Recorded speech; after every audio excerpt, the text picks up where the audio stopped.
Number 5, the 26th Annual Convention. Our guest today is Cindy Bloom, the UTA's Vice President and Co-Chair of the Convention Committee. I'm Mike Gardecki. I'm Scott Wynn. And I'm Steve Bootsma. All right, we're very excited about this upcoming convention. I'm just having a little discussion here about the value of our sponsors that we have, and just wanted to point out our 3 presenting sponsors. That would be Norton Transport, Penske, and Truck Paper. In addition, we have various other sponsors throughout various levels, and we want to thank each and every one of them, because without you, this event doesn't happen, and as it continues to grow, your support is greatly appreciated. From there, Cindy, welcome. We're glad to have you. Morning. Thank you. I appreciate you all inviting me on. It's an exciting time of the year for the UTA. Everybody always looks forward to November. And when I got the invitation from you all, I just looked back a little bit in history and noticed that our first UTA convention was Howey in the Hills, Florida, and we had 97 attendees. So now that we're on our 26th annual, like you all mentioned, we've really grown. And I think we, usually average anywhere from 650 people to 750 people. So it's a fun time. It's nice to see how even back then they saw the importance of getting together and networking and solving problems and meeting new people and the educational part of the convention.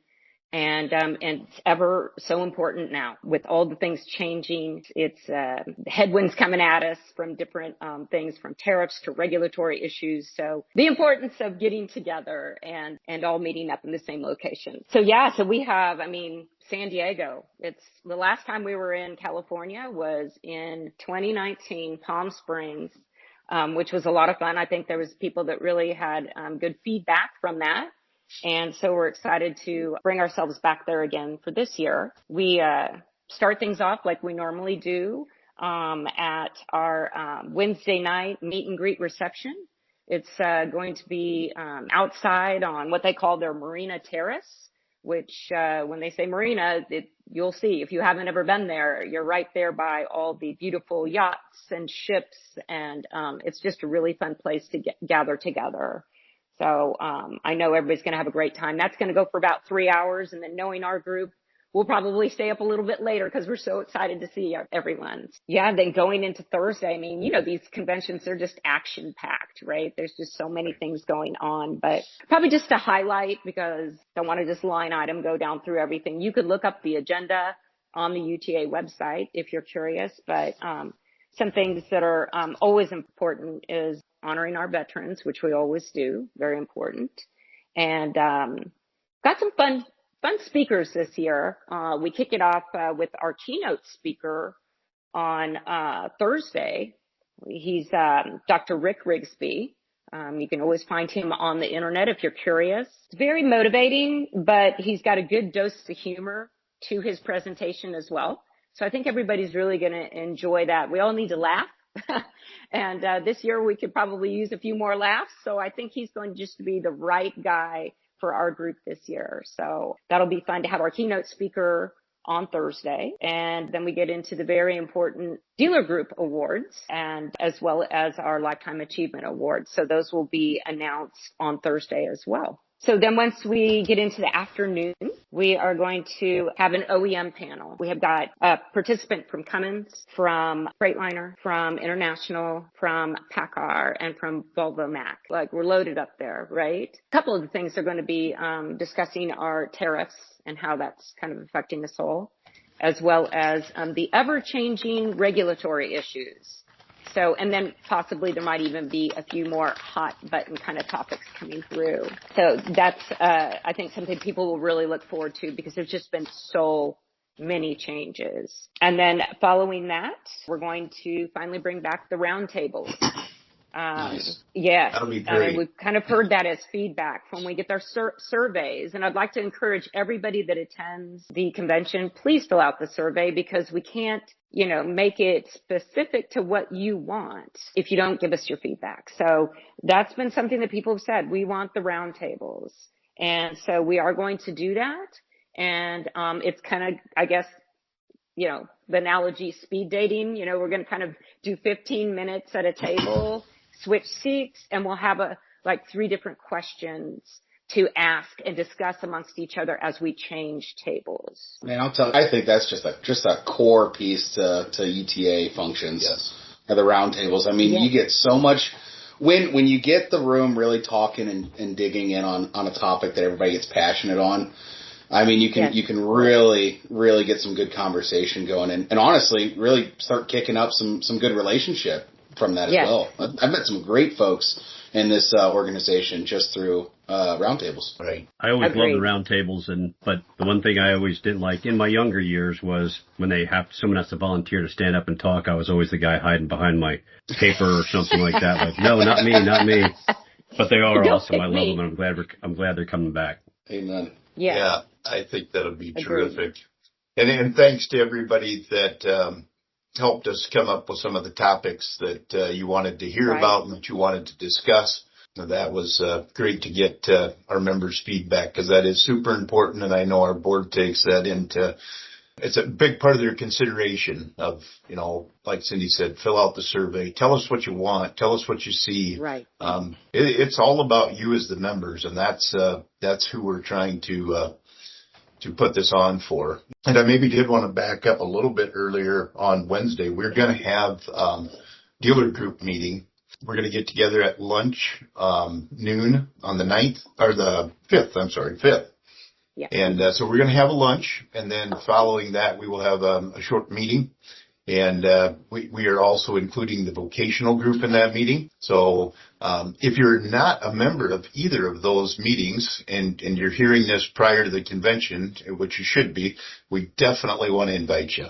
You don't have to be a member. Come join us.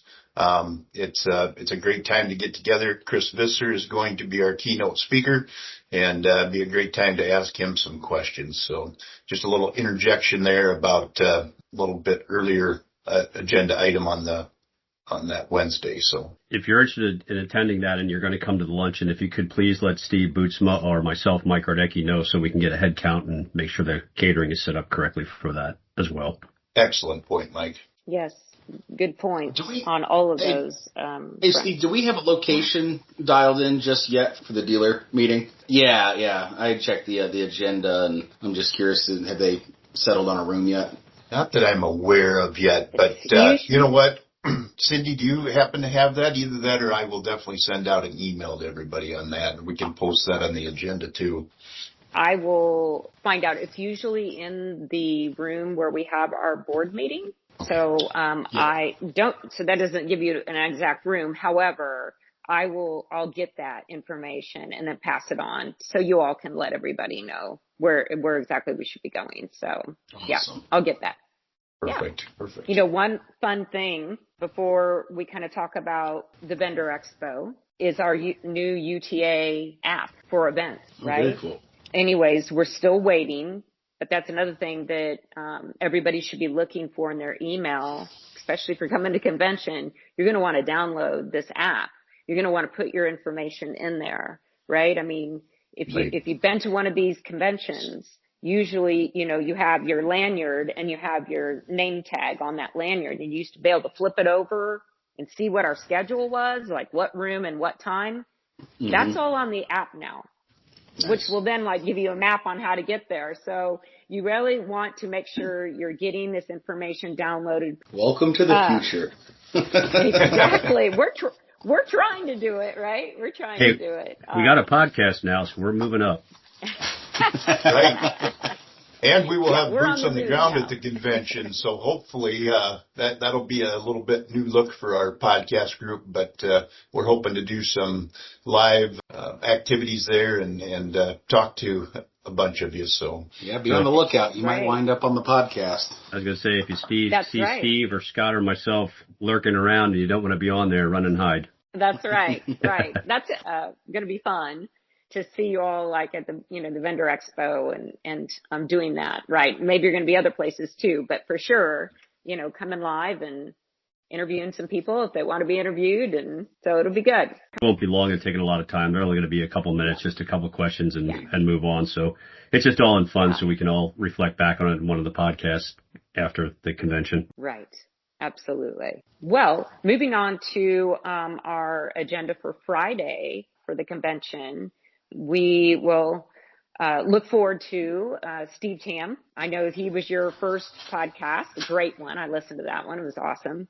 So Steve Tam will come in and kind of, educate us and inform us on what's going on. Then we also, I believe it's the first time, we will have had Craig Fuller with Freight Waves come to our convention and kind of give us, how he's seeing it and the economy, the market, just based on what he's seeing out there with the freight rates and that kind of thing. So it's going to be, I guess, the double effect possibly from what Steve Tam brings us to what also Craig Fuller is reporting. So I think it should be really educational for everybody. And then we kind of closed up our scheduled stuff that morning, and then we've got a whole list of tours, kind of a little something for everybody. Maritime Museum, there's so much right there by our hotel where we're at, which is just a really fun place to visit. So the Maritime Museum, the Midway Museum, Coronado Island, there's a trolley, I think, that people can take, hop on, hop off trolley. I know I'm missing a couple, like a seal tour or something like that, right? Anyways, just a little something for everybody. Or there's so much to go do on your own. Right. You can just go spend, part of Friday on your own. So I think we also have listed on our website other things. If you're going to come in early or you're going to stay a little bit later after the convention, we've also suggested other like touristy things, like the San Diego Zoo. I mean, Balboa Park. Those are great places to go and visit, but they take a longer time period. And since we have an activity on Friday evening, we just thought we would give people the opportunity to do shorter excursions in order to be able to be back in time to be able to come join us at our last networking event, which will be our farewell reception. It's going to be at a place that's very close to the hotel called the Wine and Culinary Center. That was the other thing, the people that did fill out their surveys from last year in Orlando said they missed having another get together, right? Mm-hmm. And so instead of doing a full board dinner, we decided hey, let's just do a farewell reception. And then if there's any folks out there that are still wanting to go to dinner with their customers on Friday night after that, you still have time because it goes from 5 to 7 is our farewell reception. And then you would still have time to possibly go to dinner or have drinks with somebody before everybody starts to, say, see you later, at our next UTA event, which won't be until 2026. So it's a good time to jump on right now and, go see all your friends, right? Go see all your business partners, meet some new people. How about putting 500 new contacts in your Rolodex, right? I mean, It's a good time to have options right now. Yes. Man, what a great idea to do that reception at the end, because and I love the dinners, but I do like the flexibility that brings. Right. That's one thing I've always loved about the convention itself is if you kind of go into it with some loose plans, you can really just see where the night goes and who you bump into, and I mean it's a great way just to make lasting memories with folks. Yes. What a neat idea to do that on the tail end. I like the flexibility of that. I think so too. Just like what you said, because it encourages people to get around. I mean, the dinners are wonderful. Taking nothing away from those. Those are wonderful events. But you're kind of with your people at a certain table versus still able to kind of more being like a happy hour where you're able to kind of get around and see those last few people that you didn't have a chance to really have a great conversation with, right? Oh, it should be good. And yeah, I had the privilege of having a son that was in the Navy out there. And so we've got to visit that area multiple times. And wow. Back to your point of the options that we have for different tours and stuff, you can't go wrong on any of them. And there's a lot of good little eateries down there, and there's so much history in that area. So yeah, if you can stay an extra day, I think you definitely enjoy your time there. So, so much to do in San Diego. All the restaurants and bars literally are just you're literally walking one block outside the door, and all you're doing is crossing the street to the other side, and it's just avenues and rows of streets. It's unbelievably awesome. Yes.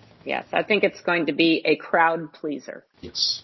So this doesn't just happen overnight, Cindy. I think, again, we thank our sponsors and that's so important. But, just to get to this point, the committee has spent hours of their own time in visiting different locations, that kind of thing. So, I mean, how far back does picking this spot go? Oh gosh, let's see here. That would have been prior to when I came on the board. I mean, that was already decided back in before 2021. I mean, a lot of times we're 3 years out. Like, right.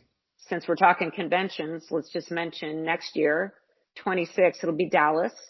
27, we'll be back in Nashville. And 28, we're going to be at Weston Kierland, which is Scottsdale. So it's been a while since we've been to Arizona. So 28 will be in Arizona. So yeah, these get planned way far in advance, right? Right. Yeah, and I don't want to say it's a challenge. I think it's an opportunity.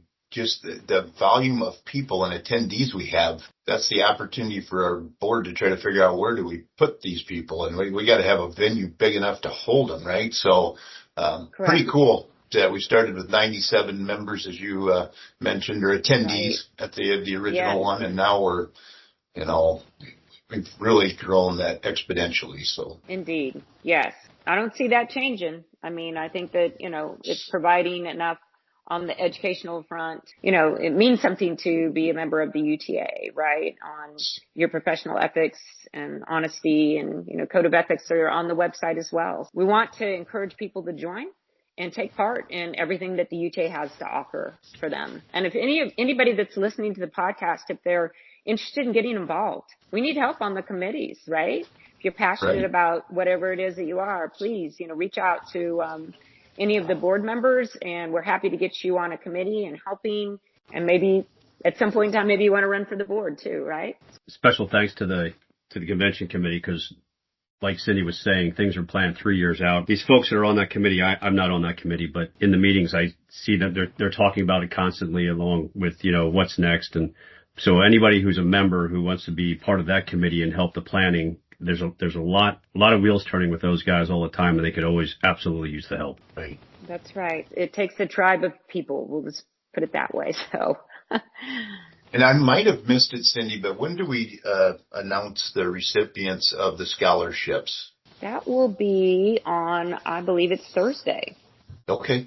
Yeah. I mean, that's another big point of, I think the convention is celebrating what we did throughout the year to raise the funds we raised to go ahead and support these young kids that are working hard to get, not only into our industry, but other industries as well. But we have really made a special focus also of supporting some technical training too. So that's expanded quite a bit the last few years. And so I'm excited about that part of it too. Yes, indeed. I mean, our membership base has been, very generous since coming to the events and wanting to help support what our scholarship is, and it's out there. It's changing kids' lives. It's helping out.